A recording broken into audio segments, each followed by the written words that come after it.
Susah juga jika pelawat kena beratur panjang untuk mengisi maklumat diri secara manual setiap kali mahu mendaftar masuk. Sistem kod QR sedia ada pula memberi peluang kepada penggunaan maklumat yang tidak tepat. Jangan bimbang, gunakan MySejahtera Check-in. Urusan pendaftaran pelawat akan lebih terurus. MySejahtera Check-in merupakan sistem pendaftaran dan pengawalan kemasukan pelawat secara berstruktur dan seragam ke dalam sesuatu premis. Pelawat hanya perlu menggunakan aplikasi MySejahtera untuk mengimbas kod QR premis yang dilawati. Mudah kan? Untuk mendaftarkan premis anda, lawati laman web rasmi MySejahtera, tekan butang Daftar MySejahtera Check-in, masukkan nombor telefon atau alamat email dan tekan hantar. Jika anda berdaftar menggunakan nombor telefon, masukkan kod OTP yang diterima melalui SMS. Atau, jika anda berdaftar menggunakan email, tekan pautan yang telah di-email. Kemudian, isi butiran premis anda seperti yang dipaparkan dan tekan hantar. Anda akan menerima kod QR MySejahtera untuk dimuat turun dan dicetak. Tampal kod QR tersebut di pintu masuk premis untuk diemas oleh pelawat. MySejahtera Check-in boleh digunakan di semua premis seperti kedai, kilang, restoran, pejabat dan pengangkutan awam. Apa tunggu lagi? Daftarkan premis anda dengan MySejahtera Check-in sekarang.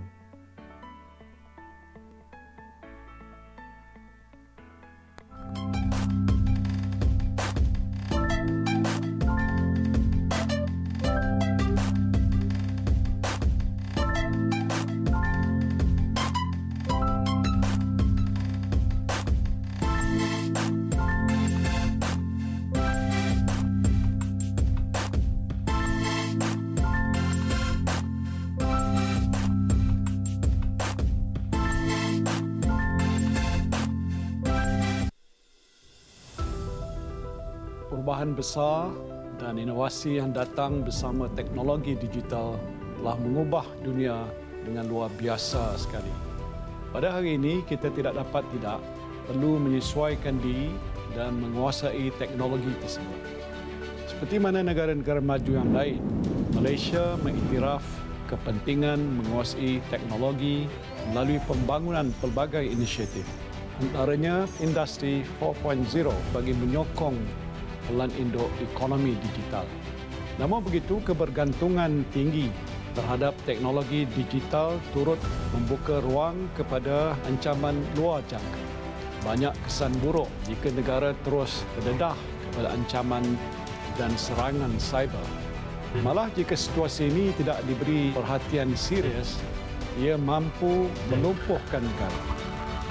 Keselamatan cyber merupakan satu keutamaan dalam pengurusan keselamatan negara kita. Kita perlu beralih kepada pendekatan baru yang menggunakan teknologi terkini serta cara penyelesaian yang lebih komprehensif dan efektif. Sedang dunia membiasakan diri dengan amalan baru seperti bekerja dari rumah dan penjarakan fizikal, kerajaan turut berhadapan dengan ancaman cyber yang semakin meningkat. Malaysia akan terus memanfaatkan perkembangan pesat teknologi digital, mempertingkatkan pelibatan strategik pemegang taruh serta memperkukuh konsep maklumat demi kesejahteraan rakyat dan negara. Tanpa garis panduan dan amalan cyber yang jelas dan selamat, kelebihan teknologi yang tersedia ini mungkin tidak dapat dimanfaatkan sepenuhnya. Kebergantungan yang kian meningkat terhadap infrastruktur IT dan rangkaian digital telah mencipta satu ekosistem baharu di mana kita berada dalam dunia tanpa sepadan. Elemen ketenteraan dan keselamatan turut bergabung menjadi satu dengan kepesatan dan kesalinghubungan teknologi yang mampan. Keselamatan cyber adalah tanggungjawab bersama.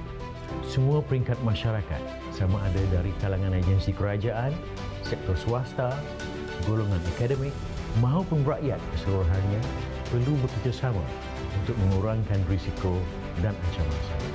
Oleh itu, marilah kita bersama-sama berganding bahu bekerjasama ke arah mewujudkan satu persekitaran cyber yang selamat dan terpercaya. Semestinya, perkembangan sebegini menjadikan keselamatan cyber sebagai satu dimensi penting dalam agenda keselamatan negara kita. Dalam hal ini, kerajaan sentiasa memberi fokus untuk meningkatkan kesedaran rakyat agar mengamalkan budaya cyber yang sihat sekaligus mewujudkan sekitaran digital yang lebih selamat. Adalah penting bagi kita semua untuk memainkan peranan masing-masing agar negara sentiasa bersiap siaga dan bersedia menghadapi sebarang serangan cyber. Oleh kerana itu, kesiapsiagaan terhadap keselamatan cyber adalah sangat penting dan perlu diberikan perhatian serius untuk kesejahteraan kita semua.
Susah juga jika pelawat kena beratur panjang untuk mengisi maklumat diri secara manual setiap kali mahu mendaftar masuk. Sistem kod QR sedia ada pula memberi peluang kepada penggunaan maklumat yang tidak tepat. Jangan bimbang, gunakan MySejahtera Check-in. Urusan pendaftaran pelawat akan lebih terurus. MySejahtera Check-in merupakan sistem pendaftaran dan pengawalan kemasukan pelawat secara berstruktur dan seragam ke dalam sesuatu premis. Pelawat hanya perlu menggunakan aplikasi MySejahtera untuk mengimbas kod QR premis yang dilawati. Mudah kan? Untuk mendaftarkan premis anda, lawati laman web rasmi MySejahtera, tekan butang Daftar MySejahtera Check-in, masukkan nombor telefon atau alamat email dan tekan hantar. Jika anda berdaftar menggunakan nombor telefon, masukkan kod OTP yang diterima melalui SMS. Atau, jika anda berdaftar menggunakan email, tekan pautan yang telah di-email. Kemudian, isi butiran premis anda seperti yang dipaparkan dan tekan hantar. Anda akan menerima kod QR MySejahtera untuk dimuat turun dan dicetak. Tampal kod QR tersebut di pintu masuk premis untuk diemas oleh pelawat. MySejahtera Check-in boleh digunakan di semua premis seperti kedai, kilang, restoran, pejabat dan pengangkutan awam. Apa tunggu lagi? Daftarkan premis anda dengan MySejahtera Check-in sekarang.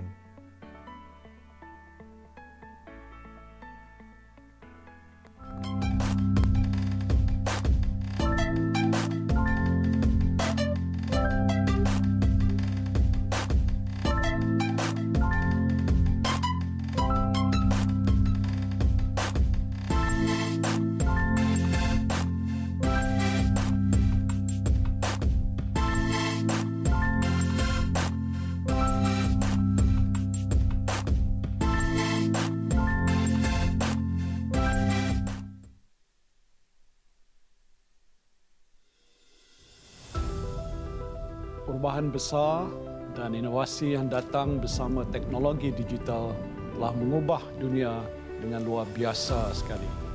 Pada hari ini, kita tidak perlu menyesuaikan diri dan menguasai teknologi tersebut. Seperti mana negara-negara maju yang lain, Malaysia mengiktiraf kepentingan menguasai teknologi melalui pembangunan pelbagai inisiatif. Antaranya industri 4.0 bagi menyokong pelan induk ekonomi digital. Namun begitu, kebergantungan tinggi terhadap teknologi digital turut membuka ruang kepada ancaman luar jangka. Banyak kesan buruk jika negara terus terdedah kepada ancaman dan serangan cyber. Malah jika situasi ini tidak diberi perhatian serius, ia mampu melumpuhkan negara. Keselamatan cyber merupakan satu keutamaan dalam pengurusan keselamatan negara kita.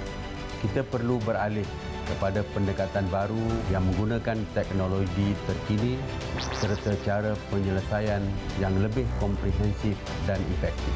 Sedang dunia membiasakan diri dengan amalan baru seperti bekerja dari rumah dan penjarakan fizikal kerajaan turut berhadapan dengan ancaman cyber yang semakin meningkat.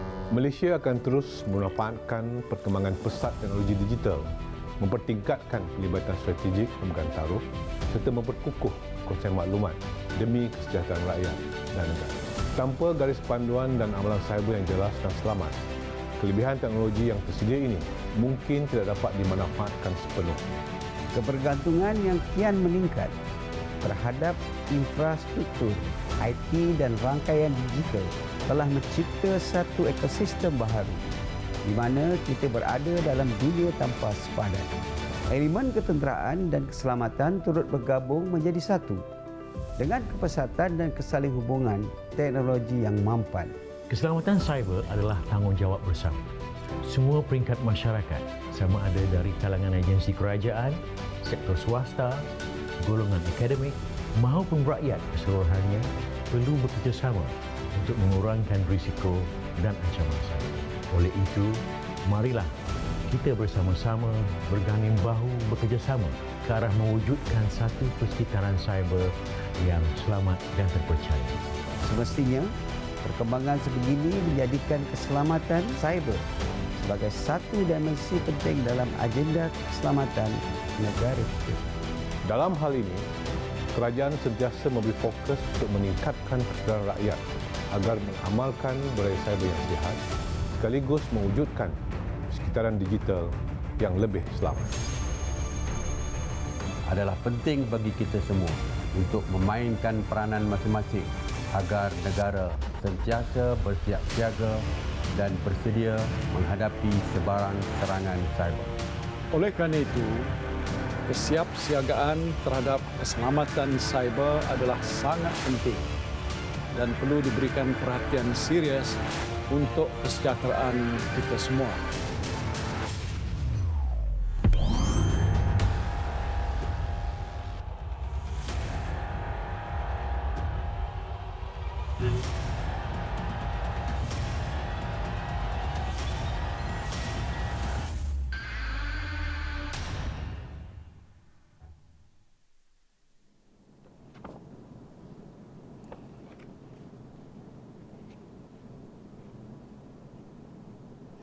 Assalamualaikum, selamat pagi dan selamat sejahtera tuan-tuan dan puan-puan.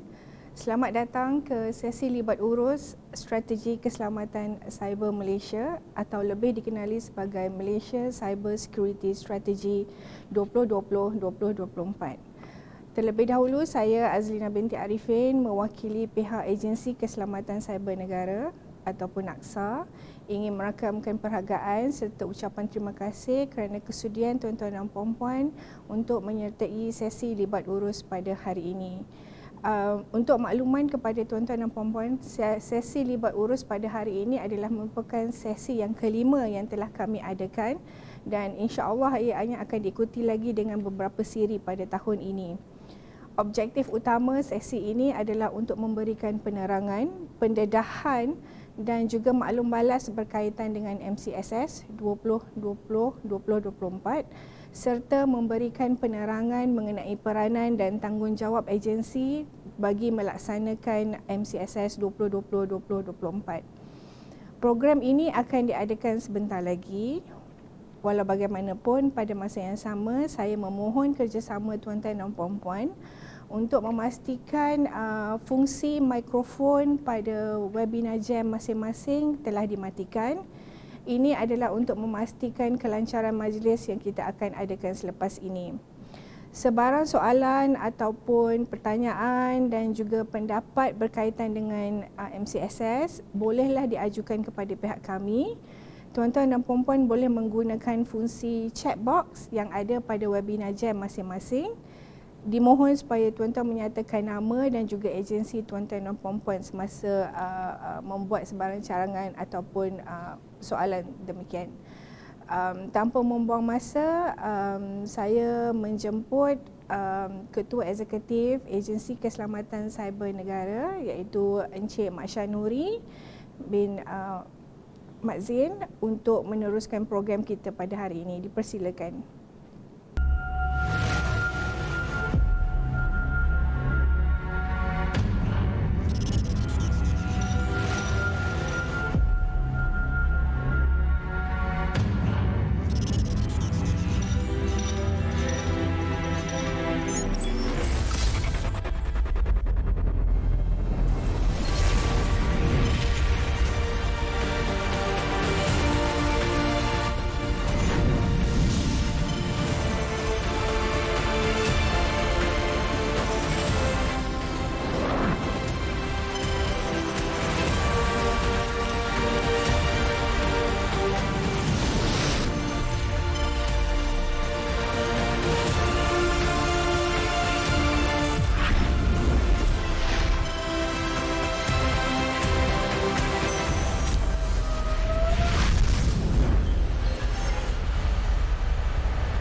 Okey, terima kasih Puan Nazlina.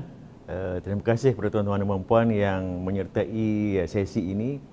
Terima kasih kepada agensi-agensi ataupun wakil-wakil agensi yang telah menyumbang kepada terhasilnya strategi ini. Terima kasih banyak-banyak.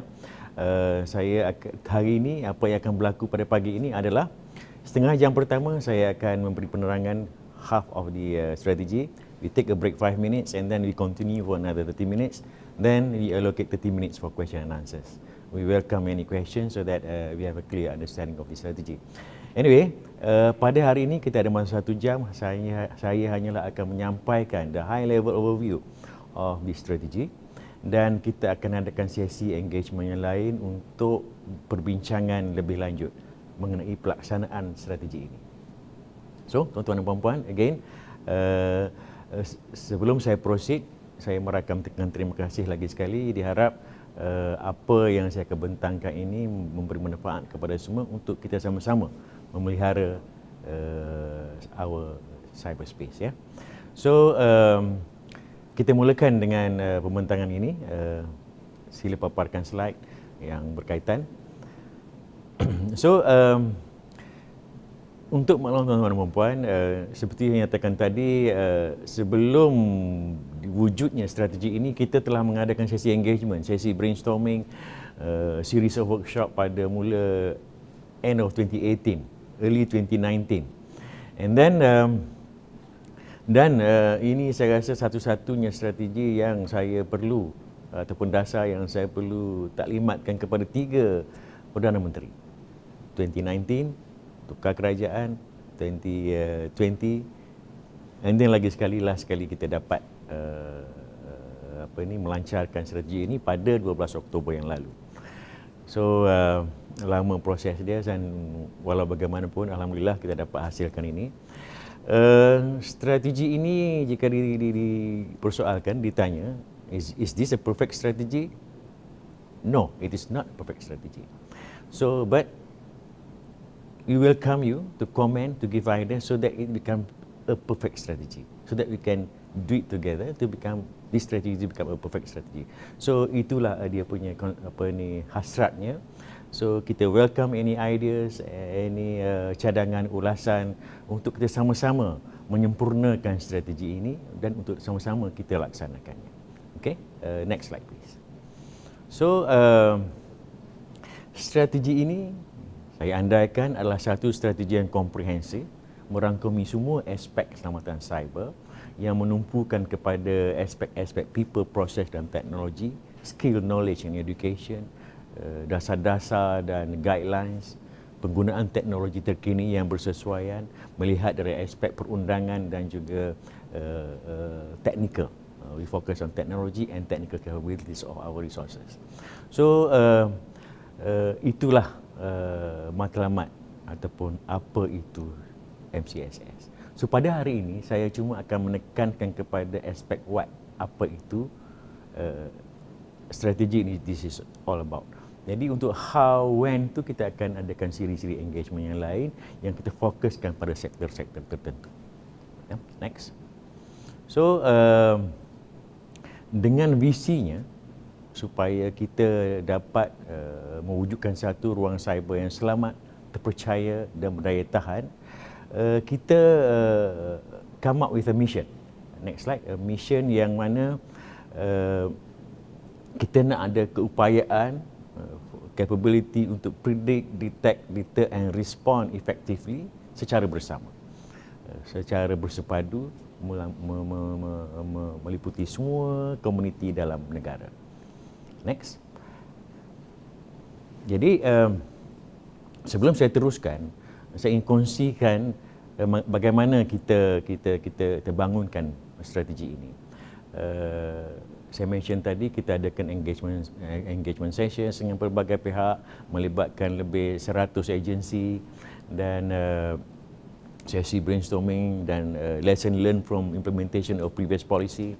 So apa yang kita tekan kat sini adalah kita mesti alignkan inisiatif, aktiviti dari peringkat nasional, sektoral dan organisasional.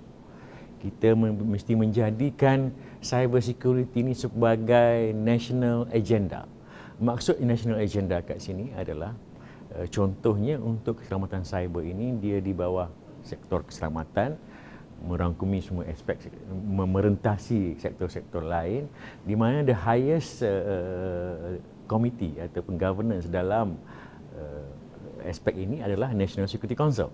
So keselamatan cyber akan menjadi satu agenda tetap di dalam National Security Council ini, dan dia juga akan menjadi agenda di dalam konsel-konsel yang lain, majlis-majlis yang lain, seperti ekonomi, sosial dan keselamatan yang lain. So itu maksud dia sebagai cyber security as national agenda. Dan juga kita akan laksanakan ataupun akan memberi kesedaran kepada semua head of department, head of organisation, that cyber security ini bukan ICT issues. It is organizational issues. It is board issues. It is CEO issues, KSU issues, KP issues. So itu yang kita akan buat. Dan kita akan recognize inisiatif-inisiatif keselamatan cyber di peringkat organisasi melalui star rating. Untuk government agencies, kita dah bekerjasama dengan Mampu supaya kriteria untuk keselamatan cyber ini dijadikan sebagai satu kriteria untuk star rating agensi-agensi tersebut. Dan daripada sesi engagement yang kita adakan dahulu, bahawa ada pandangan-pandangan, ulasan, views mengatakan bahawa kita kurangnya platform engagement, platform information sharing. Jadi kita akan wujudkan dalam program kita sepanjang 5 tahun ini program-program engagement session yang berterusan, information sharing yang berterusan. Kita dah aturkan apakah, saya akan terangkan sekejap lagi, apakah jenis-jenis platform yang kita akan wujudkan. Di samping itu, penyelarasan juga adalah tidak berapa baik semasa kita laksanakan polisi yang dulu. So untuk strategi ini kita akan wujudkan pendekatan yang lebih baik, mewujudkan platform penyelarasan yang lebih baik melalui pembangunan sistem dan juga perjumpaan secara fizikal. Dan kita nak memastikan bahawa pihak pengurusan atasan sesebuah organisasi itu faham dan betul-betul faham tentang implikasinya jika keselamatan cyber itu tidak diambil keutamaan. Dan dalam strategi ini juga kita akan menetapkan peranan agensi dengan jelas, peranan sektor lead dengan jelas, role of head of organisation dengan jelas, apakah peranan dan tanggungjawab beliau.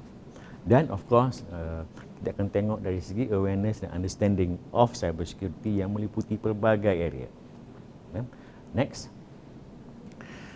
So dalam pembangunan strategi ini juga kita mengambil kira aspek kriteria-kriteria yang dilihat oleh ITU bagi menetapkan indeks GCI, Global Cyber Security Index oleh ITU.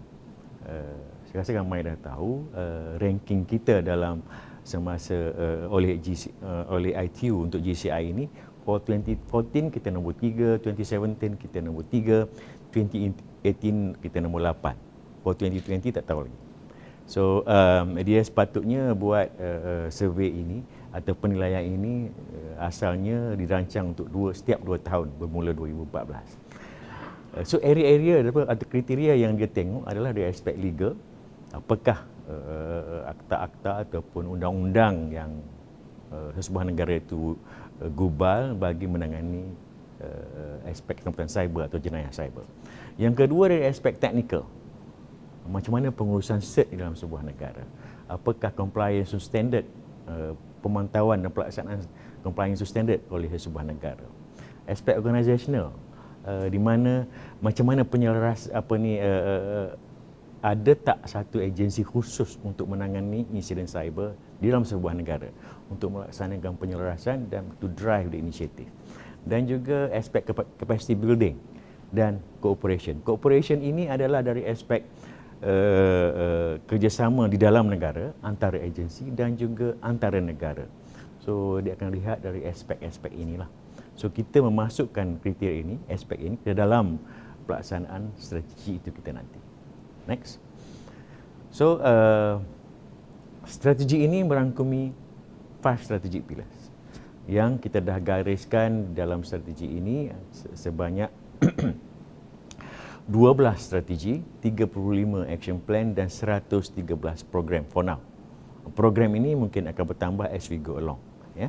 So apa yang kita akan buat ini adalah kita akan buat measurement for every end of the year tentang performance, issues, challenges, dan the next year kita review and improve for implementation dalam masa 5 tahun ini. Ya. Next. So untuk pilar ataupun tonggak yang pertama, dia ada tiga strategi. Satu, menambah baik tabik urus keselamatan cyber negara yang merangkumi daripada national, sektoral dan organisation. So tabik urus ini akan dihubungkan dari peringkat organisation, sektoral dan di peringkat nasional. Kita dah establishkan di peringkat nasional, dah dipersetujui oleh Yang Amat Berhormat Perdana Menteri. So governance ini kita akan translatekan ke dalam satu arahan, dia panggil arahan MKN nombor 8. Kalau dahulu kita ada arahan MKN nombor 24 yang menumpukan kepada pengurusan krisis sahaja. This time arahan nombor 8 ini merangkumi semua aspek, tetapi hanya menetapkan tadbir urus dan peranan agensi. Arahan MKN nombor 8 ni insya-Allah akan di-endorsekan pada awal bulan 12 nanti. So dalam tadbir urus sekarang yang ada ni, kita review the existing governance yang mana dulu jawatankuasa yang teratas sekali adalah jawatankuasa e-sovereignty. Sekarang kita namakan dia sebagai jawatankuasa keselamatan cyber negara. Dan di bawahnya ada 3 jawatankuasa lain, satu yang menumpukan kepada pengurusan jenayah cyber, kedua kepada protection of critical infrastructure, dan ketiga kepada awareness and education.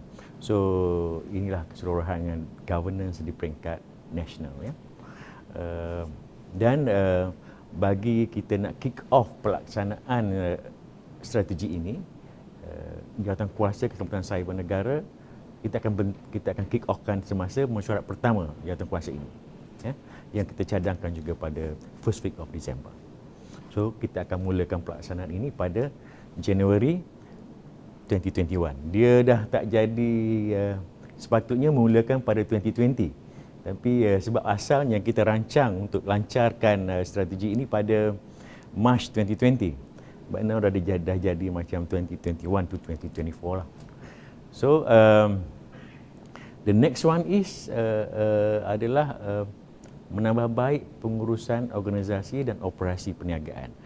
So ini adalah untuk menekankan kepada aspek kita nak menambah baik dari segi operational. That means it is not about cyber security, about ICT security. It's about the organisation punya business operation. To embed cyber security in business operation, in business model of that organisation, ya. So dalam perkara-perkara menumpukan kepada aspek ini, kita juga antara inisiatif yang kita nak buat adalah kita akan strengthen di peringkat nasional. So now we have a National Cyber Coordination and Command Center at national level at NACSA. Jadi sekarang ni kita enhance, kita nak strengthen the NC4 ni by building up the capacity or capability of NC4. Kita juga kalau di sektor kerajaan dulu kita ada kita ada Prisma as a cyber operation center. Prisma dah tak ada. And then digantikan dengan GSOC, Government Security Operation Center. GSOC pun dah tak ada. So sekarang ni kita akan bangunkan satu pusat operasi cyber yang baru yang kita cadangkan kat sini, nama Government Shared Advanced Security Operation Center, GASOC. So dan begitu juga apa yang kita cadangkan ini kita ada di peringkat nasional, kita ada di peringkat sektoral, SOC-SOC yang berkaitan, dan kita ada di peringkat organisasi dalam pemantauan our cyberspace. So we try to bersepadukan all the SOCs to become satu SOC negara yang lebih efektif lah. So di samping itu kita akan bangunkan fasiliti-fasiliti lain seperti National Cyber Range, National Digital Forensic Lab dan sebagainya untuk mewujud di peringkat nasional. So dan diguna pakai oleh semua agensi. nanti kita akan createkan satu mekanisme yang kita harap berkesan bagi pembangunan dan pemantauan any cyber threats in the country lah. Dan itu tadi supaya kita berupaya untuk meramal, mengesan dan menghalang dan bertindak balas dengan lebih berkesan, ya. Dan supaya kita ada capability untuk buat analisis yang lebih baik, lebih berkesan, dan kita nak supaya pendekatan kita ni secara active cyber defense. Kita dapat membuat inisiatif proaktif, mengetahui threats dengan lebih awal, dan kita dapat melihat threat visibility ni lebih luas, the whole country. Our capability now at national level, saya rasa untuk threat visibility ni hanyalah kecil, maybe 10-12% saja. So now we try to as possible to have a largest or widest threat visibility, ya. So di samping itu juga kita akan wujudkan satu platform ataupun center yang membuat threat intelligence. How we can share the information and buat intelligence yang lebih baik. So perkongsian maklumat di antara dalam negara dan juga antara luar negara, ya. So dalam strategi nombor 2 ini juga untuk menambah baik pengurusan organisasi ini juga, seperti saya nyatakan tadi, yang ada cadangan supaya mewujudkan platform perkongsian maklumat dan yang lebih kerap continuously. So apa yang kita gariskan di dalam strategi ini adalah, satu, kita akan adakan annual CISO conference dalam negara. But kita invite juga our friends from other countries to share their experience, the latest threats, the latest technology, and sharing from among us as well. So kita akan adakan ini annual CISO conference. So for government panggil ICTSO. I think for swasta we call it CISO. So this conference between government, public sector dan sebagainya. Dan di samping itu juga kita akan ride on the inisiatif yang sedia ada. Kalau government agensi sekarang ni di peringkat kementerian atau jabatan, dia ada ICT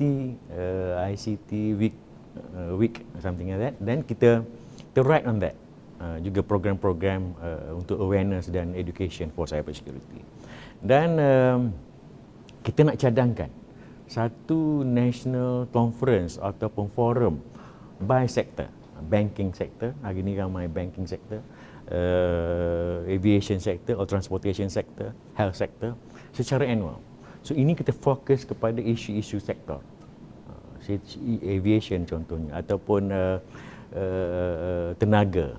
They have special system or dedicated system yang perlu ditumpukan untuk dari aspek kesedaran, education dan juga tindakan-tindakan yang perlu diambil, ya.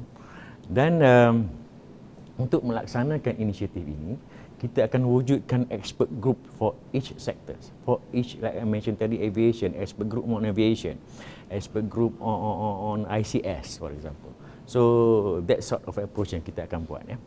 So dan juga kita akan organize satu platform kerjasama antarabangsa di dalam untuk perkongsian maklumat. So apa yang kita sedang cadangkan, kalau tuan-tuan dan puan-puan lihat di awal tadi satu video mengenai CIDES, this is a platform for international information sharing. So apa yang kita bercadang untuk laksanakan adalah kita nak kumpulkan all the latest technology from all over the world to come to Malaysia. Kita nak kumpulkan all the experts dalam dunia untuk berkumpul di Malaysia dalam pelbagai sektor. Sektor banking, sektor kerajaan, sektor keselamatan. So we meet here. All the experts from government, private sectors, industry will be convened here in the country. Itu yang kita nak buat. Dan kita rancang dulu pada bulan 6 tahun ini. Tapi because of the situation, kita postpone to June next year. Kalau kita boleh buat secara fizikal keseluruhannya, alhamdulillah. Kalau tidak, kita akan buat secara virtual, ya. So di samping itu, dalam strategi ini juga kita akan bangunkan guidelines dan peraturan bagi memastikan organisasi dapat mendapat panduan untuk melaksanakan inisiatif-inisiatif bagi melindungi sistem mereka. So untuk spesifik kita akan ada comprehensive guidelines untuk spesifik sektor. Kalaulah sekarang ni, saya rasa untuk banking sektor, saya rasa sektor yang terbaik lah. BNM banyak melaksanakan inisiatif-inisiatif bagi memastikan sektor keuangan ini dari aspek keselamatannya dijaga, is fully taken care of. So apa yang Bank Negara buat sekarang ni, saya congratulate Bank Negara to have carry out banyak inisiatif, walaupun banyak rungutan-rungutan daripada bank, tapi terus melaksanakan inisiatif yang sepatutnya dibuat. So the latest RMIT I think is very good, walaupun tidak sempurna, but it's very good initiative yang yang telah dilaksanakan. Now Bank Negara dah establish satu tim khusus dalam keselamatan cyber, diterajui oleh memang orang yang berkeupayaan. So banking is the best sector dalam inisiatif keselamatan cyber. So we will learn from sektor banking dan kita akan buat di sektor lain juga apa yang telah dilaksanakan oleh banking sektor ini. Okey, di samping itu kita akan, saya mention tadi, kita akan keluarkan specific guidelines untuk IoT, untuk ICS dan sebagainya.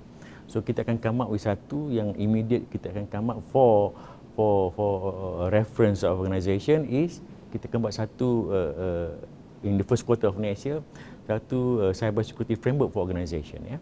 Dan juga kita akan tadi how do we come up with this? Kita akan create an expert groups from the government, from the industry, from the business. I believe dalam banking sector there are many experts over there. So you are welcome to join us at national level.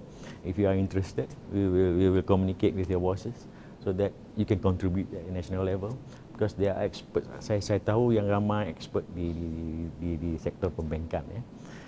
So jika tuan-tuan dan puan-puan experts out there yang rasa strategi ini tak berapa komplit, tak berapa berkesan, come to us and give your views, ideas how we can make this strategy perfect strategy, ya.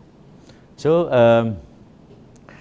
untuk pengurusan insiden keselamatan cyber, kita akan wujudkan satu structure, kita akan improve national cert kita. Kita ada di peringkat national, kita nak ada di peringkat sektor, dan kita juga nak ada di peringkat organisasi. And this cert community akan have their own program, how to improve their capability. And kita akan improve juga our National Cyber Crisis Management Plan yang kita ada sekarang ni, yang kita gariskan dalam arahan MKNON nombor 24 sekarang ni, yang kita sekarang ada ni communication plan dalam cyber crisis sekarang ni, kita akan improve and kita akan come up with a revised plan yang kita jangkakan akan diselesaikan atau complete by first quarter of next year, ya. So di samping itu juga satu aspek yang banyak berlaku sekarang ni, kita akan tumpukan juga isu information data leakage, information leakage. Yang banyak insiden yang berlaku semasa COVID nanti ini adalah APT, ransomware, and zero day attack. So these three memang banyak berlaku. And APT ini adalah targeted attack to certain government agencies and juga banking sector. So banyak yang berlaku. Ini yang kita akan tumpukan juga. Kita dah identify government agency yang kita akan immediately buat pengukuhan, dan juga untuk government agency yang lain kita akan buat health check immediately for first and second quarter of next year, dan seterusnya tindakan-tindakan pengukuhan lah. Okey, kita juga tadi saya mention about ICS, SCADA system. Kita ada juga I think participant from tenaga, from sektor air yang menggunakan SCADA system. So kita dah bincang dulu that we want to come up with satu guidelines ataupun satu security baseline. So we will do it, we will continue, and we will finalize by first quarter of next year. Kita akan wujudkan expert group in this area yang kita pun dah kenal pasti from certain organisation dan juga from industry, ya. So kita bercadang untuk wujudkan satu tablik urus spesifik for ICS. Kita bercadang untuk wujudkan satu ICS cert It is very specific in this area. So next. So next please. So di samping itu juga saya mention tadi, kita akan inisiatif ini akan merangkumi semua aspek keselamatan cyber ya. So the triangle yang kita paparkan ini, satu atasnya adalah we need a driver, we need a coordinator. Saya nyatakan tadi bahawa in our previous implementation of NCSP kita ada kelemahan dari segi coordination. So now we want to improve the coordination mechanism, and NACSA as a driver will drive this more effective lah, kita berharap. So this is the main thing. Second layer is protection of critical infrastructure, including banking sector, banking and finance sector, dan juga sektor tenaga dan lain-lainnya. So sini kita akan clearkan the role of league sector dan apakah yang perlu diperanan oleh agensi-agensi ketika tersebut. One additional layer yang kita ada di bawah adalah protection of SMEs. SMEs ni kita banyak syarikat-syarikat yang menggunakan platform digital. Dia contribute to the economy of the country, I think 30-40%. So we need to protect them. Apatah lagi bila kita platform digital ni akan dikembangkan. So kita dah ada senarai mekanisme yang kita akan buat how we want to protect SMEs, because dia ni bukan syarikat besar. Macam mana government boleh bantu, industri boleh bantu syarikat-syarikat PKS ini. Jenayah cyber adalah satu because sekarang bukan sahaja cyber crime yang lain juga menggunakan cyber medium to carry out their activity. So jenayah cyber ni satu elemen yang kita nampak kerugian beratus juta ringgit setahun, ramai rakyat menjadi mangsa, dan kita dah buat pelbagai program sebelum ini, tapi nampak keberkesanan yang kurang. So dalam pelaksanaan strategi ini kita come up with a new mechanism how kita nak mempertingkatkan keberkesanan menangani jenayah cyber ini. Dan kesedaran dan pendidikan, we have series of program yang kita cadang untuk lakukan bersama. Pembangunan keupayaan kita nak buat secara nationwide, nation plan, and mengikut sektor. Dan kerjasama antarabangsa yang juga penting yang saya akan terangkan selepas ini. Dan aspek yang paling, the base dia adalah keselamatan dan kedaulatan negara yang melibatkan agensi-agensi keselamatan. Walau bagaimanapun, ada circle di keliling triangle itu, di setiap layer itu kita akan wujudkan kumpulan pakar. Kita akan melibatkan industri, akademia, our international partners, pihak swasta dan kerajaan. Kita nak utilize our resources. Kita nak introduce a new model of partnership between us. So itulah yang kita cadang nak buat. Next, so kita bercadang dalam strategi ini next untuk mewujudkan satu national cyber workforce melibatkan pelbagai komuniti. Kita nak laksanakan strategi ini secara whole of nation approach. That what we have in mind. So itulah yang kita invite semua, all of you, siapa yang interested to be part of this implementation supaya kita boleh laksanakannya dengan lebih berkesan. Ya. So it's 30 minutes. Kita take 5 and kita sambung lagi selepas ini. Ya. Terima kasih.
Susah juga jika pelawat kena beratur panjang untuk mengisi maklumat diri secara manual setiap kali mahu mendaftar masuk. Sistem kod QR sedia ada pula memberi peluang kepada penggunaan maklumat yang tidak tepat. Jangan bimbang, gunakan MySejahtera Check-in. Urusan pendaftaran pelawat akan lebih terurus. MySejahtera Check-in merupakan sistem pendaftaran dan pengawalan kemasukan pelawat secara berstruktur dan seragam ke dalam sesuatu premis. Pelawat hanya perlu menggunakan aplikasi MySejahtera untuk mengimbas kod QR premis yang dilawati. Mudah kan? Untuk mendaftarkan premis anda, lawati laman web rasmi MySejahtera, tekan butang Daftar MySejahtera Check-in, masukkan nombor telefon atau alamat email dan tekan hantar. Jika anda berdaftar menggunakan nombor telefon, masukkan kod OTP yang diterima melalui SMS. Atau, jika anda berdaftar menggunakan email, tekan pautan yang telah di-email. Kemudian, isi butiran premis anda seperti yang dipaparkan dan tekan hantar. Anda akan menerima kod QR MySejahtera untuk dimuat turun dan dicetak. Tampal kod QR tersebut di pintu masuk premis untuk diemas oleh pelawat. MySejahtera Check-in boleh digunakan di semua premis seperti kedai, kilang, restoran, pejabat dan pengangkutan awam. Apa tunggu lagi? Daftarkan premis anda dengan MySejahtera Check-in sekarang.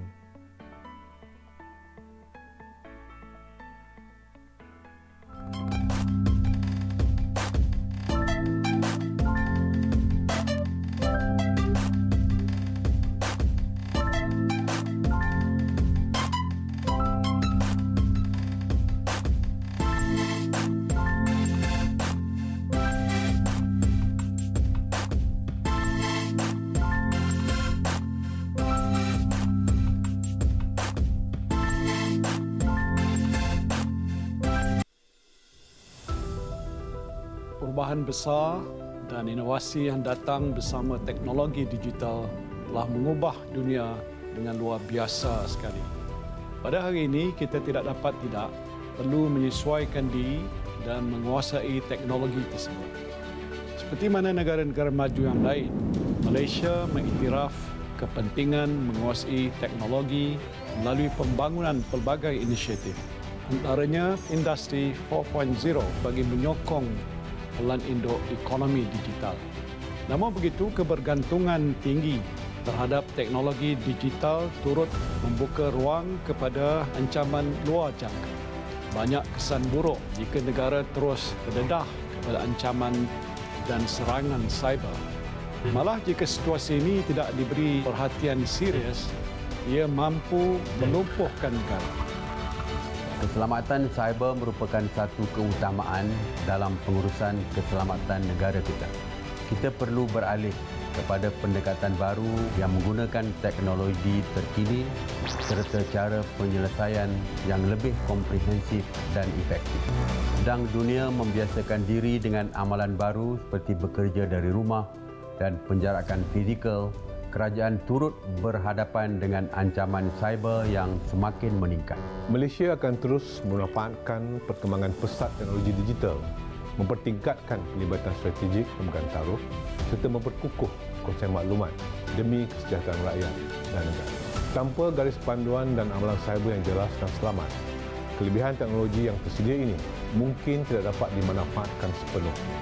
Kebergantungan yang kian meningkat terhadap infrastruktur IT dan rangkaian digital telah mencipta satu ekosistem baharu di mana kita berada dalam dunia tanpa sepadan. Elemen ketenteraan dan keselamatan turut bergabung menjadi satu dengan kepesatan dan kesalinghubungan teknologi yang mampan. Keselamatan cyber adalah tanggungjawab bersama. Semua peringkat masyarakat, sama ada dari kalangan agensi kerajaan, sektor swasta, golongan akademik maupun rakyat keseluruhannya perlu bekerjasama untuk mengurangkan risiko dan ancaman cyber.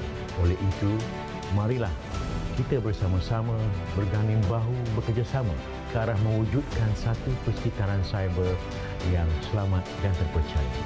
Semestinya, perkembangan sebegini menjadikan keselamatan cyber sebagai satu dimensi penting dalam agenda keselamatan negara kita.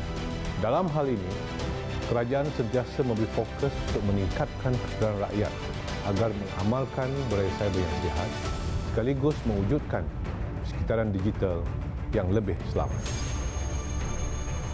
Adalah penting bagi kita semua untuk memainkan peranan masing-masing agar negara sentiasa bersiap siaga dan bersedia menghadapi sebarang serangan cyber. Oleh kerana itu, kesiapsiagaan terhadap keselamatan cyber adalah sangat penting dan perlu diberikan perhatian serius untuk kesejahteraan kita semua.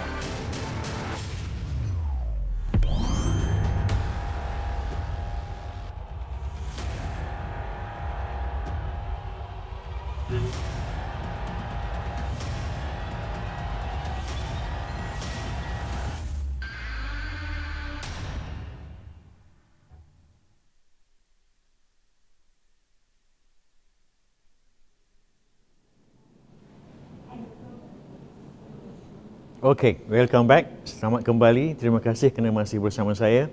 So, saya akan teruskan. Tadi kita bincang sedikit tentang tonggak satu dan sekarang kita akan pergi ke tonggak-tonggak seterusnya. The other pillars, ya. So, pillar number 2. Next slide, next please. Adalah menumpukan kepada perundangan dan penguatkuasaan. So, kita ada 2 strategi kat sini. Satu, kita nak strengthen ataupun enhance our laws related to cyber security, cyber crime. Yang kedua, untuk meningkatkan keupayaan dari segi penguatkuasaan terhadap jenayah cyber oleh agensi-agensi penguatkuasaan. So ada 2, satu undang-undang, satu enforcement, ya. So apa yang saya ada mention tadi dalam 3 triangle tadi about untuk meningkatkan keupayaan kita dalam kita nak menangani jenayah cyber. So apa yang kita cadang nak buat ini ada satu, kita nak mewujudkan satu platform kerjasama di antara agensi-agensi penguatkuasa untuk membuat penyelesaian yang lebih berkesan, perkongsian maklumat yang lebih berkesan supaya kita dapat menanganinya dengan lebih berkesan. So kita akan wujudkan pertama satu plan khusus with the SOPs, with the training, with the technology dan sebagainya.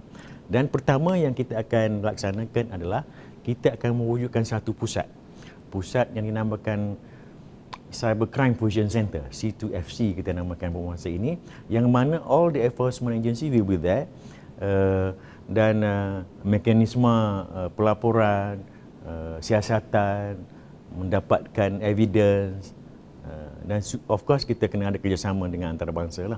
Sekarang ni kita ada bilateral dengan few countries, but we extend this bilateral with other countries as well. So ia bukan saja akan menumpukan kepada kerjasama antara enforcement agencies, tetapi juga yang penting kat sini kerjasama daripada ISPs dan juga pihak industri supaya kita dapat menangani isu ini dengan lebih cepat, ya. So itu yang kita akan laksanakan. Dan juga training untuk judges dalam mahkamah, supaya judges lebih memahami persekitaran ataupun macam mana jenayah cyber ini berlaku. Dia tidak sama dengan fizikal. Kalau kita compare itu susah kita nak laksanakan because of persekitaran cyber ni.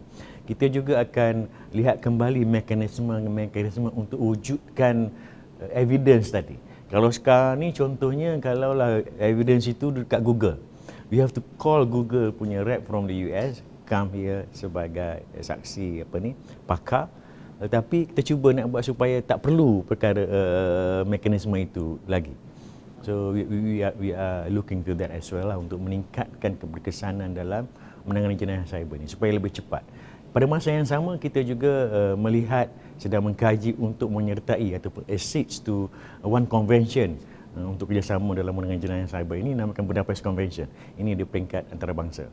Kita sedang kaji, kalau perlu, kalau baik, kita akan accede to that convention lah. Ini untuk kerjasama antarabangsa untuk dapatkan electronic evidence yang lebih cepat. So that is one of area yang kita tengok. Di samping kita akan laksanakan latihan untuk enforcement agency kita, untuk lawyers dan sebagainya. So dan penggunaan teknologi tadi. Satu, kita nak wujudkan center untuk platform kerjasama. Satu lagi untuk kita dapatkan tools yang lebih baik dari segi teknologi.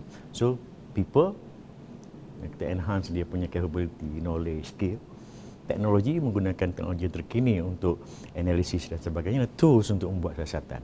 Dan di samping itu, kita akan come up with a comprehensive SOPs untuk kerjasama di antara enforcement agency, ISP dan industri. Again, kita akan wujudkan expert group in this area as well. So kita nak, saya mention tadi, melibatkan semua komuniti dalam keselamatan cyber so that we can do it together. Lebih berkesan, lebih terselaras. Ya. Dan kita akan, di samping kita kaji undang-undang tadi juga, kita akan review, study, review, improve. Kita akan wujud satu akta khusus, satu overarching law yang kita akan cuba gubahkan secepat mungkin, iaitu Akta Keselamatan Cyber. Ya. Next. So saya cuba pergi cepatkan untuk tonggak-tonggak yang lain ini. Tadi saya fokuskan saja kepada tonggak nombor 1 kerana itulah yang paling besar lah. So untuk ketiga ini adalah satu yang kita nak fokusnya adalah kepada to promote our local industries, local companies, local experts in the country. We have, as I mentioned tadi, di banks banyak experts ya, di banks yang boleh memberi banyak input terhadap strategi kita ini. So what we are trying to do is to promote our local experts, industries and companies dalam pilar ini. So kita akan adakan satu strategi khusus untuk R&D, satu yang perlu bekerjasama antara strategi 6 dan 7 ini. Satu lagi to promote our local industries. Ya. So kita dah started a few programs yang kita akan teruskan. Kita dah started a few programs, kita dah buat pilot, tested, okay, we will continue, which is part of our action plans yang kita dah gariskan. So melalui pilar ini, kita dah ada beberapa program. One program kita namakan sebagai Cyber 100, yang mana 100 tu means by end of 5 years kita nak ada 100 companies, 100 products yang kita boleh gunakan dan perhaps kita boleh export to other countries as well. So Cyber 100 ni kita, macam mana kita buatnya adalah kita wujudkan satu demand ataupun challenges yang dihadapi oleh agensi. Apakah challenges yang dihadapi? Kita dah buat 10 challenges. And then kita sebarkan kepada pihak industri siapa yang boleh menangani atau provide solution to these challenges. So ini adalah kerjasama di antara NACSA dan MDEC. We try dah buat benda ni. So we have come up with 6 products. Ya. 6 products yang untuk menangani challenges tadi. Dan kita akan teruskanlah dalam masa 5 tahun ini. So by the end of 5 years, we hope that we can achieve that 100 lah. Another program is we call it Matrix. Saya mention tadi the third layer is to protect our SMEs. So this Matrix adalah kerjasama di antara pihak industri dan juga syarikat-syarikat SMEs. So the program ni adalah kerjasama antara NACSA, MDEC dan juga SME Corp. So kita ada mekanisme how we want to provide service to SMEs to protect their ICT environment. Ya. So saya mention tadi about industry. Industri yang kita tengok kat sini dari aspek product, services dan juga to provide training untuk meningkatkan keupayaan pegawai-pegawai kita lah untuk menangani ancaman cyber ini. Dan training ini bukanlah kita kata syarikat-syarikat tempatan saja. Kita dah ada what we want to achieve.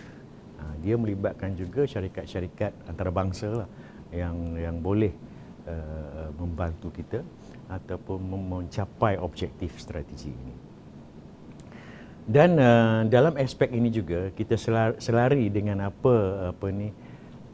plan atau dasar yang lain. Contohnya yang kita akan lancarkan pada bulan hadapan adalah dasar what we call it Digital Economy Blueprint and IR 4.0 policy. So keselamatan cyber ini akan merupakan satu platform horizontal yang menyokong semua inisiatif-inisiatif digital yang akan dibangunkan kelak. 5G, digital economy, e-commerce dan sebagainya. Next. Yang keempat, menumpukan kepada capacity building, awareness and education. So di sini kita akan bangunkan satu pelan khusus. Di samping kita meneruskan inisiatif yang telah kita buat, kita akan bangunkan satu pelan khusus melibatkan negara, sektor kerajaan, CNI, private sectors. What the nation should have, what capacity should the nation have in various aspect of cyber security.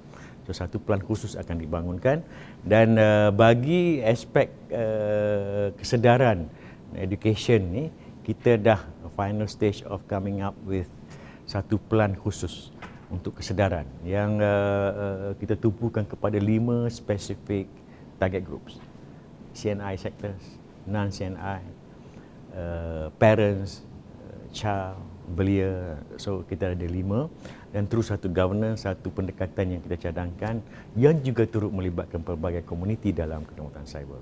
Ini kita akan buat kerjasama, kita boleh buatnya outreach kepada keseluruhan rakyat Malaysia. So kita namakan pelan ini sebagai Pelan Induk Keselamatan Cyber Negara, yang kita bercadang untuk lancarkan pada bulan Februari tahun hadapan. So next. So yang kelima adalah on the perkukuhkan kerjasama global, kerjasama antarabangsa, which is sangatlah penting kerana nature of cyber ni memerlukan kerjasama regional dan international. So banyak inisiatif telah dilaksanakan untuk pilar ini. Izinkan saya juga untuk berkongsi apa yang berlaku di peringkat United Nations, peringkat Asia Pasifik dan juga di peringkat ASEAN. So di peringkat United Nations telah diwujudkan satu expert group. Dia panggil United Nations Group of Government Experts since middle of 2000 dulu. So this expert group dia dianggotai setiap 2 tahun. So kita dah ada sampai ke sekarang ni dah 5 series of UNGGE, we call it lah. So kita menganggotai UNGGE ni dalam siri pertama, siri kedua dan siri ketiga. So dia mengikut region, macam itulah. Dianggotai mengikut region dan members dia lebih kurang 15, dulu 15, sekarang ni 25. So semasa UNGGE nombor 3 yang kita juga turut serta dalam the expert group, peringkat United Nations General Assembly bersetuju dengan 11 norma untuk dia panggil capacity building measures ataupun di antara negara-negara untuk meningkatkan kepercayaan di antara negara ahli dan juga untuk meningkatkan kerjasama. So they came up with 11 norms. General Assembly dah setuju, dan these norms juga telah dibawa ke ASEAN, dan di peringkat ASEAN leaders pun dah bersetuju supaya these 11 norms ni dipraktikkan di ASEAN. But norms ini hanyalah is voluntary, tak binded, non-binded.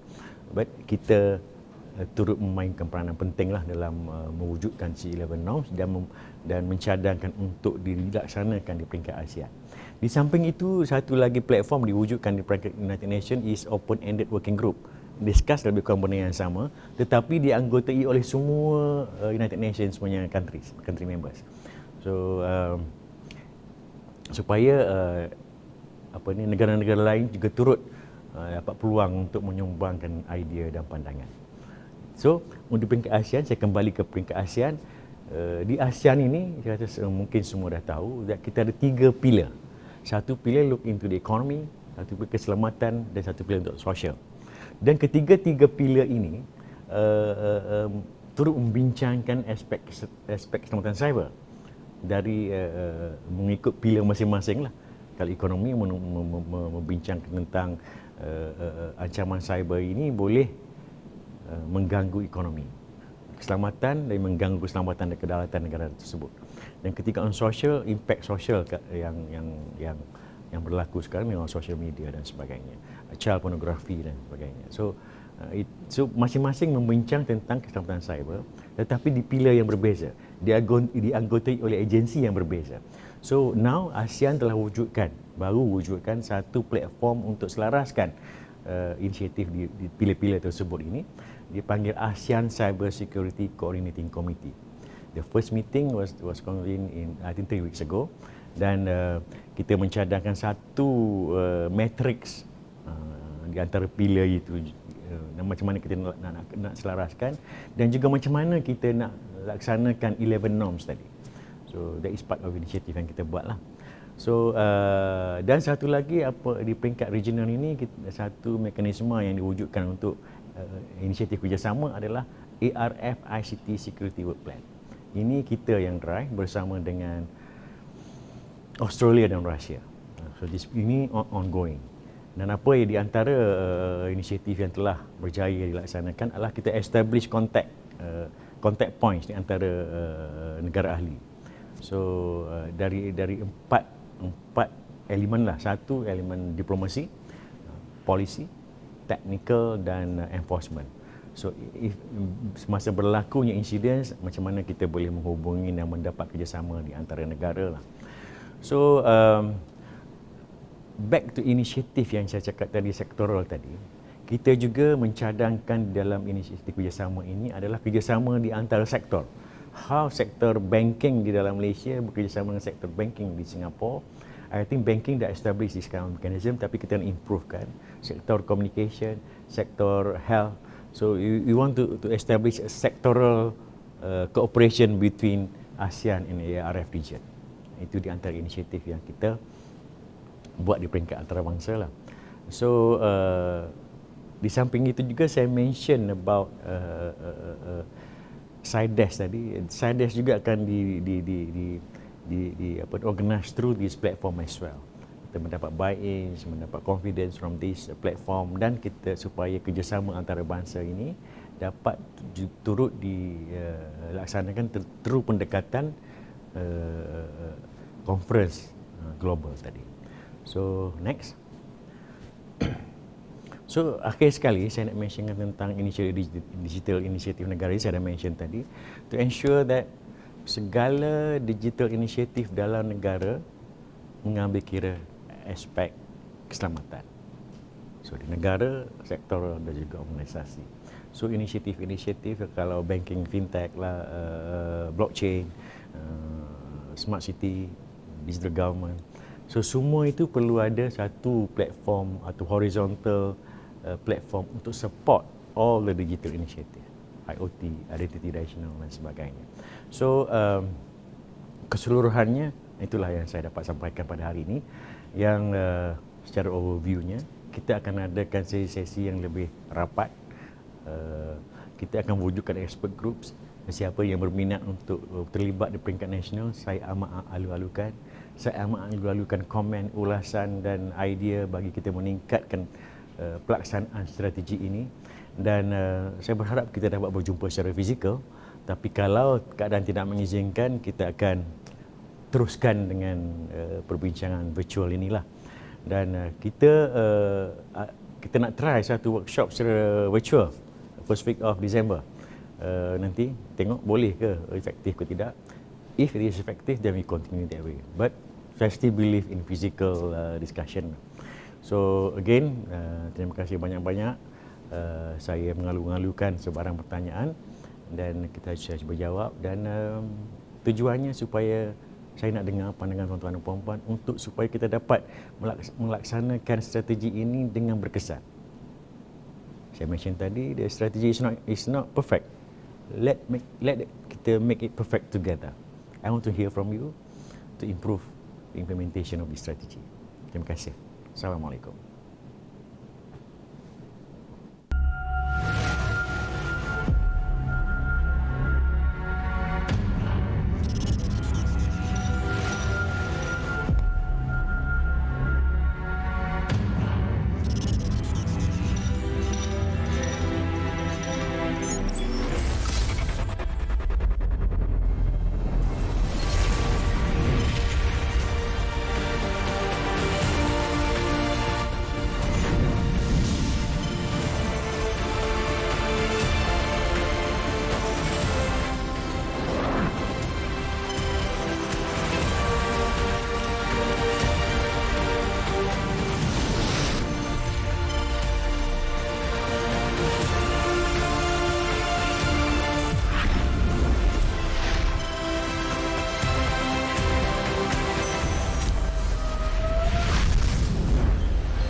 perubahan besar dan inovasi yang datang bersama teknologi digital telah mengubah dunia dengan luar biasa sekali. Pada hari ini, kita tidak perlu menyesuaikan diri dan menguasai teknologi tersebut. Seperti mana negara-negara maju yang lain, Malaysia mengiktiraf kepentingan menguasai teknologi melalui pembangunan pelbagai inisiatif. Antaranya Industri 4.0 bagi menyokong pelan induk ekonomi digital. Namun begitu, kebergantungan tinggi terhadap teknologi digital turut membuka ruang kepada ancaman luar jangka. Banyak kesan buruk jika negara terus terdedah kepada ancaman dan serangan cyber. Malah jika situasi ini tidak diberi perhatian serius, ia mampu melumpuhkan negara. Keselamatan cyber merupakan satu keutamaan dalam pengurusan keselamatan negara kita. Kita perlu beralih kepada pendekatan baru yang menggunakan teknologi terkini serta cara penyelesaian yang lebih komprehensif dan efektif. Sedang dunia membiasakan diri dengan amalan baru seperti bekerja dari rumah dan penjarakan fizikal, kerajaan turut berhadapan dengan ancaman cyber yang semakin meningkat. Malaysia akan terus memanfaatkan perkembangan pesat teknologi digital, mempertingkatkan pelibatan strategik pemegang taruh serta memperkukuh konsep maklumat demi kesejahteraan rakyat dan negara. Tanpa garis panduan dan amalan cyber yang jelas dan selamat, kelebihan teknologi yang tersedia ini mungkin tidak dapat dimanfaatkan sepenuhnya. Kebergantungan yang kian meningkat terhadap infrastruktur IT dan rangkaian digital telah mencipta satu ekosistem baharu di mana kita berada dalam dunia tanpa sepadan. Elemen ketenteraan dan keselamatan turut bergabung menjadi satu dengan kepesatan dan kesalinghubungan teknologi yang mampan. Keselamatan cyber adalah tanggungjawab bersama. Semua peringkat masyarakat, sama ada dari kalangan agensi kerajaan, sektor swasta, golongan akademik maupun rakyat keseluruhannya perlu bekerjasama untuk mengurangkan risiko dan ancaman cyber. Oleh itu, marilah kita bersama-sama berganding bahu bekerjasama ke arah mewujudkan satu persekitaran cyber yang selamat dan terpercaya. Semestinya, perkembangan sebegini menjadikan keselamatan cyber sebagai satu dimensi penting dalam agenda keselamatan negara kita.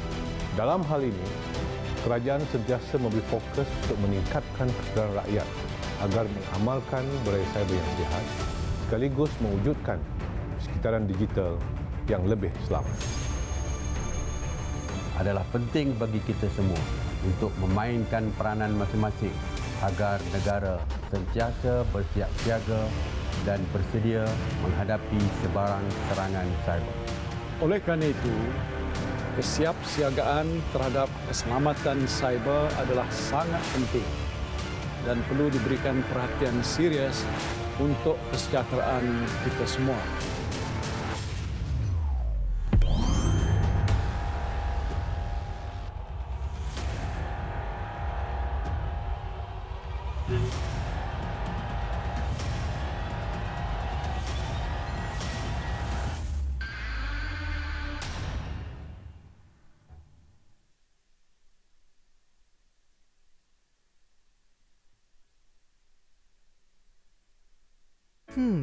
Susah juga jika pelawat kena beratur panjang untuk mengisi maklumat diri secara manual setiap kali mahu mendaftar masuk. Sistem kod QR sedia ada pula memberi peluang kepada penggunaan maklumat yang tidak tepat. Jangan bimbang, gunakan MySejahtera Check-in. Urusan pendaftaran pelawat akan lebih terurus. MySejahtera Check-in merupakan sistem pendaftaran dan pengawalan kemasukan pelawat secara berstruktur dan seragam ke dalam sesuatu premis. Pelawat hanya perlu menggunakan aplikasi MySejahtera untuk mengimbas kod QR premis yang dilawati. Mudah kan? Untuk mendaftarkan premis anda, lawati laman web rasmi MySejahtera, tekan butang Daftar MySejahtera Check-in, masukkan nombor telefon atau alamat email dan tekan hantar. Jika anda berdaftar menggunakan nombor telefon, masukkan kod OTP yang diterima melalui SMS. Atau, jika anda berdaftar menggunakan email, tekan pautan yang telah di-email. Kemudian, isi butiran premis anda seperti yang dipaparkan dan tekan hantar. anda akan menerima kod QR MySejahtera untuk dimuat turun dan dicetak. Tampal kod QR tersebut di pintu masuk premis untuk diemas oleh pelawat. MySejahtera Check-in boleh digunakan di semua premis seperti kedai, kilang, restoran, pejabat dan pengangkutan awam. Apa tunggu lagi? Daftarkan premis anda dengan MySejahtera Check-in sekarang.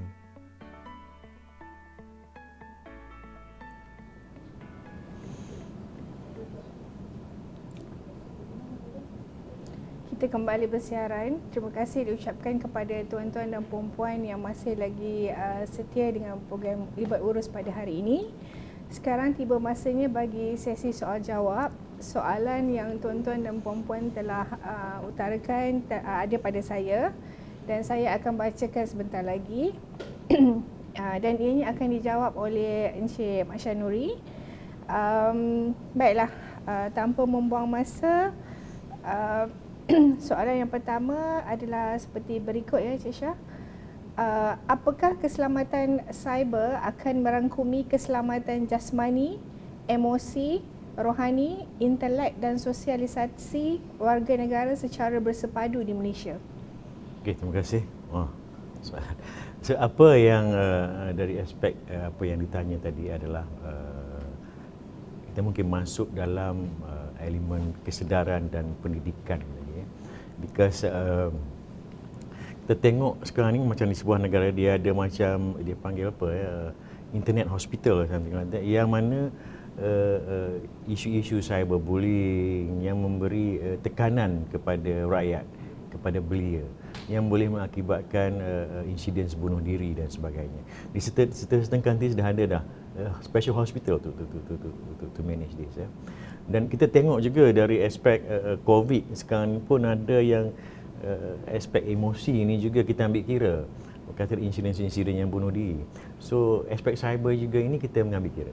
Tapi elemen itu kita masukkan dalam saya mention tadi yang kita nak lancarkan pada bulan 2 nanti, Pelan Induk Kesedaran Keselamatan Cyber, kita masuk dalam that aspek kesedaran supaya kita nak wujudkan satu mekanisme kesedaran untuk menyampaikan kepada our target groups mengenai isu-isu inilah. Because isu itu tadi lah, cyberbullying, pornografi yang memberi bukan saja belia tetapi parent as well ada yang terganggu emosi sebab teknologi ini.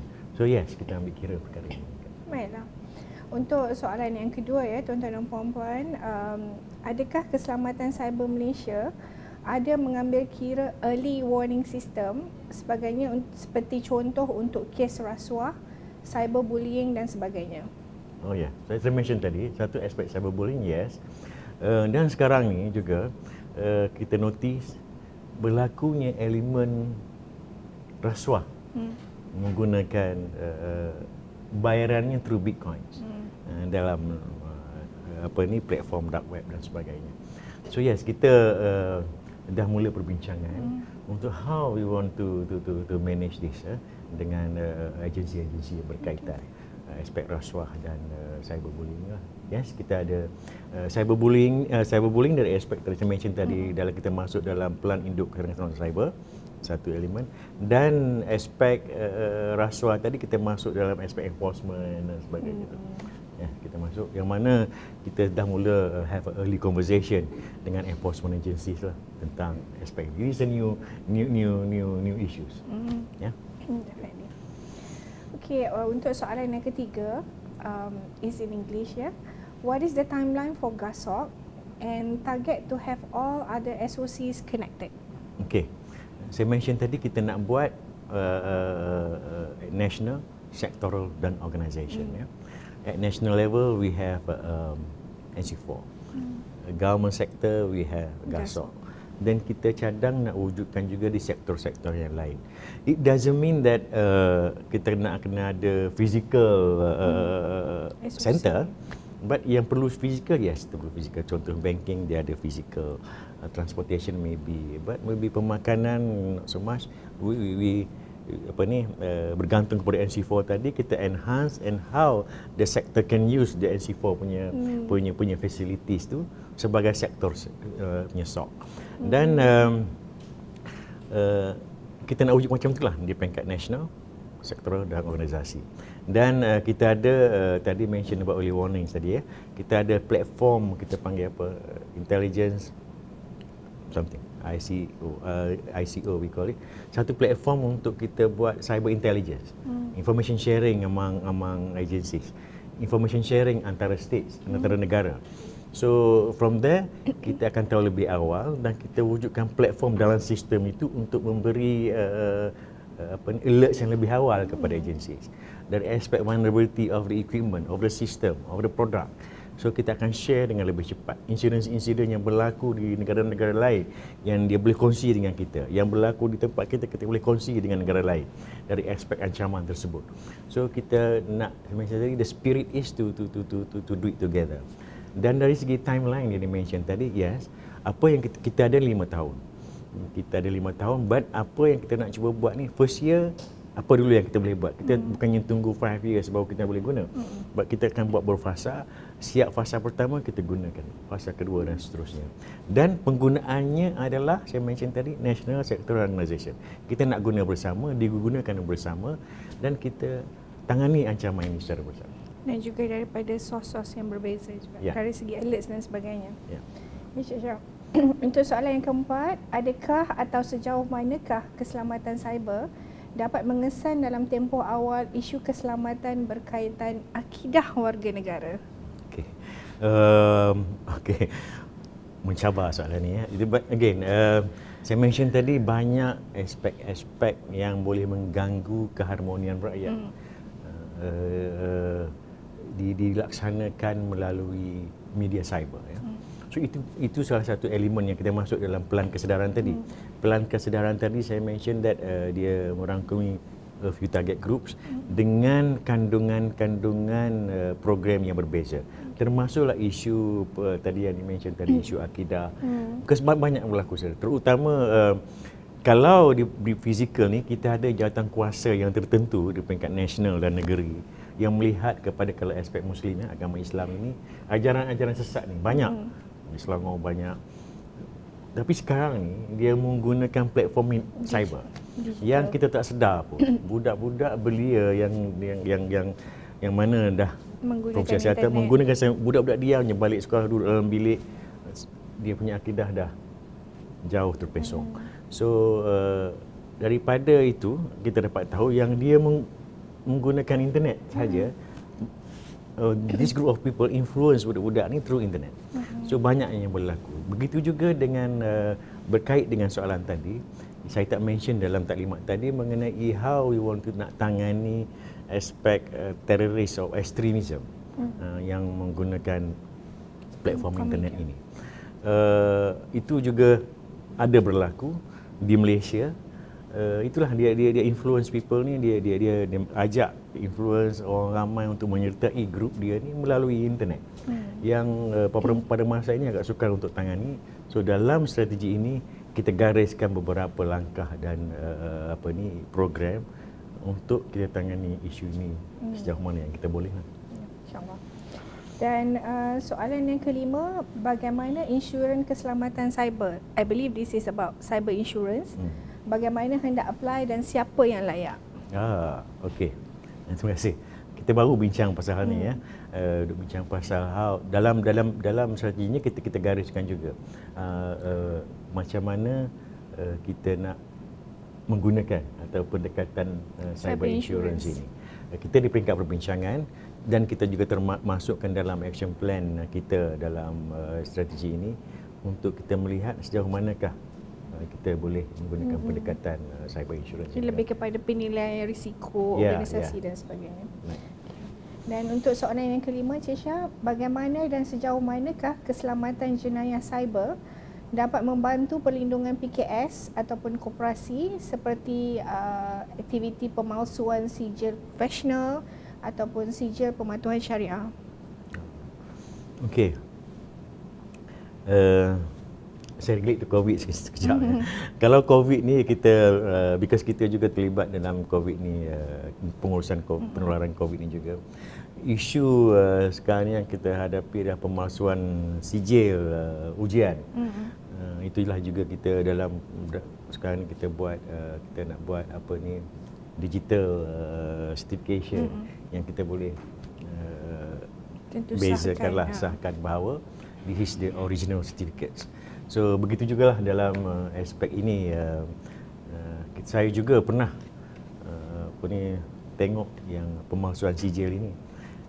So we have to go to digital, so that kita senang nak semak, dan kita have panel, supaya kita ada authorized panel dan sebagainya. We also look into that. Okay. Right. Dan soalan ketujuh, bolehkah Adaan huraikan dengan lebih lanjut mengenai Akta Keselamatan Cyber, sejauh mana keberkesanan pelaksanaannya dan bagaimana orang awam dapat akses untuk melapor isu-isu keselamatan cyber di Malaysia? Okey. Sekarang ini satu dari aspek of Akta Keselamatan Cyber, ya. Kita bercadang Akta Keselamatan Cyber, kita baru duduk discuss apakah yang Akta Keselamatan Cyber ni sebagai overarching akta, overarching act yang sebagai mother law kepada semua isu-isu keselamatan cyber dan jenayah cyber. Kita rancang untuk ini secara fast track lah ni, ya. YBPM minta supaya program ini dipercepatkan. So kita bercadang untuk sebolehnya dalam masa 1 tahun untuk to come up with the act lah. Tapi prosesnya banyak. Sebelum kita bawa kepada kabinet, kita nak adakan engagement dengan semua komuniti ni, saya cakap. Kita nak dengar input daripada kerajaan, swasta, NGO dan sebagainya. So sebelum kita bentang kat parlimen, kita nak bentang kat kabinet, proses tu banyak. So sekarang ni kita nak tengok ni, kita nak itu yang sebab dalam kalau tengok pilihan nombor 2 tadi, kita nak kaji dulu undang-undang sedia ada, and then kelompongan dan macam mana Akta Keselamatan Cyber should be. Apa yang kita nak masukkan kat sini supaya satu ekosistem, ya. Kita nak minta supaya agensi laksanakan this initiative. Macam mana kita nak pastikan? Yang kedua, semasa proses mengendalikan insiden, apakah kelompongannya yang kita perlukan supaya setiap yang berkaitan itu memberi kerjasama. So those element kita kaji juga. So dari aspek contoh kandungan dalam cyber ini, apakah sekarang kelompongan? Adakah akta sediaan boleh menanganinya? Dan kita adakan satu overarching akta lah. Itulah yang kita. Jadi dia boleh digunakan untuk pelaporan oleh orang awam dan sebagainya. So kalau pelaporan sekarang ni, pelaporan tu kalau aspek incidents, sekarang ni kalau NC4 sekarang ni dia tumpukan kepada agensi-agensi kritikal saja. Betul. So what we are doing now, because our stakeholders ni dah keseluruhan, kita akan buka untuk laporan kepada orang awam juga. Yeah. Dan soalan ke-8, sejauh manakah Malaysia bersedia untuk mengadaptasi 5G, 5G? Bilakah Malaysia akan mula melancarkan 5G? Benarkah 5G berbahaya untuk data privasi seperti yang dicanang oleh Amerika Syarikat? Okey, 5G itu sebenarnya 5G ni yang the right organisation to answer is MCMC. Satu chairman pun dia dah nyatakan ditangguhkan sekejap, akan dimulakan pada tahun hadapan, dan dia pun dah buat promotion di TV dan sebagainya. But dari segi untuk penggunaan 5G ni dalam pembentangan ni, saya mention that mesti ada elemen keselamatan. Kalau menteri dahulu pernah nyatakan bahawa we won't implement 5G unless it is trusted and resilient. So kita nak pastikan supaya dia start. So NASA juga terlibat dalam pembangunan 5G ini. Kita tengok dari aspek keselamatan. Kita nak ensurekan aspek keselamatan itu diambil kira sebelum 5G ini dilancarkan. So we seriously look into that, because why? 5G ini ataupun sebenarnya whatever that national internet infrastructure ini adalah merupakan satu platform utama dalam pelaksanaan segala inisiatif digital. Betul. So it must be secure and trusted and resilient. So kita mengambil berat perkara ini dan kita ada satu tim khusus untuk melihat tentang keselamatan 5G. So apa yang dinyatakan kita must go through this because kita nak implement all these digital initiatives. Yes. Having said that, communication and multimedia is the underlying infrastructure for everybody in Malaysia. Okay, Cik Syah, soalan yang seterusnya, how can one participate in the various expert groups yang Cik Syah ada sebutkan semasa taklimat tadi? For now, kita akan bangun satu sistem untuk we organize this. But for now, you can email to, kita create one email, mcss@naksar.gov.my. Any issues, any idea, any cadangan, any interest yang you nak join at the national level, we are most welcome. So please email to this email address. Again, mcss@naksar.gov.my. Alright. Dan ini mungkin satu soalan yang agak baru jugalah. Can we have timeline and the various initiative mentioned throughout the presentation? Okay, sekarang ni kita ada document action plan for MCSS. But this action plan is quite detailed, mentioning quite detail of all the program kita nak cakap, kita laksanakan.